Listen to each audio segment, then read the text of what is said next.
Assalamualaikum warahmatullahi wabarakatuh. Perkenalkan, nama saya Muhammad Dio Setiawan, NIM 19014116. Pada kesempatan kali ini, saya akan melanjutkan presentasi mengenai tujuan dan sasaran pendidikan seumur hidup. Baik, yang pertama yaitu tujuan pendidikan seumur hidup.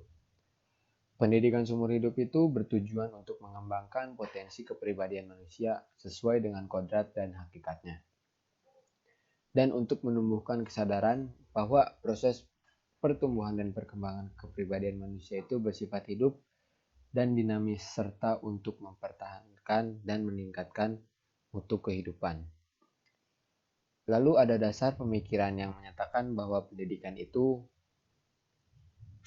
sangat penting dan dapat dilihat dari aspek atau tinjauan sebagai berikut. Yang pertama itu ada tinjauan ideologis, yaitu pendidikan seumur hidup akan memungkinkan seseorang mengembangkan potensinya dengan terus-menerus sepanjang hidupnya dan memberikan skill agar mampu beradaptasi dengan masyarakat.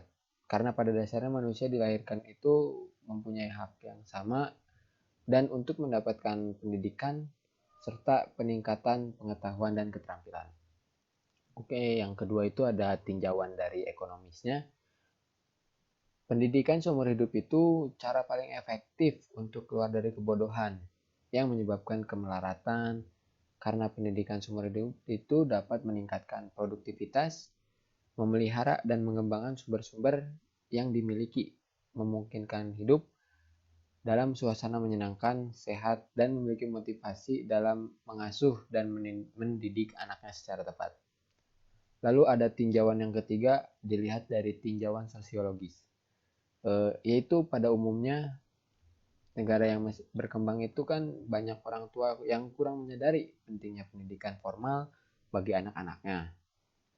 Sehingga pendidikan seumur hidup itu merupakan solusi bagi anak-anaknya yang kurang mendapatkan pendidikan formal atau yang tidak sekolah sama sekali. Berikutnya itu ada dari tinjauan politis,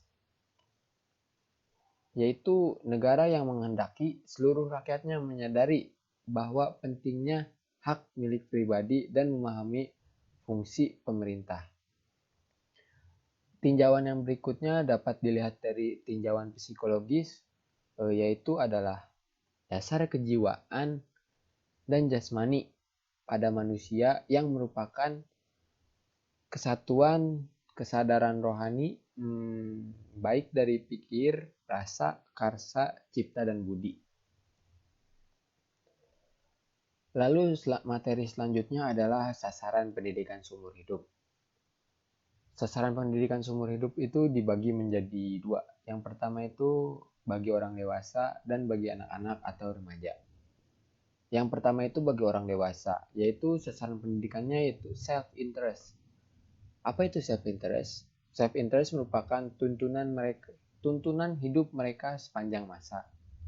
Nah, di antara self-interest itu, kebutuhan akan tulis bagi mereka umumnya dilatih dan keterampilan bagi para pekerja. Hal itu sangat membantu mereka untuk menghadapi situasi dan persoalan penting yang merupakan kunci keberhasilan dalam kehidupan ini. Lalu sasaran yang kedua itu adalah untuk anak-anak atau remaja. Sasarannya yaitu membangun motivasi belajar dan kepribadian belajar yang kuat. Mengapa demikian? Anak-anak itu merupakan generasi muda penerus bangsa yang pada masa yang akan datang itu mereka akan merubah dunia ini, merubah negara ini.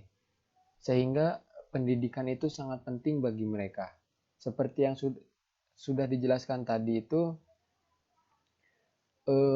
pada tinjauan sosiologis itu kan pendidikan itu bisa merubah kehidupan dari negara yang berkembang itu menjadi negara maju. Nah, proses pendidikannya itu menekankan pada metodologi yang mengajar oleh karena pada dasarnya pada diri anak harus tertanam kunci belajar yang baik. lalu ada motivasi belajar dan kepribadian belajar yang kuat. Mengapa? Hal ini akan menyebabkan seorang anak itu dapat berpikir kritis dan mau belajar sehingga mereka mempunyai pandangan kehidupan yang dicita-citakannya pada masa yang akan datang. Sekian presentasi dari saya. Wabillahi taufiq wal hidayah. Wassalamualaikum warahmatullahi wabarakatuh.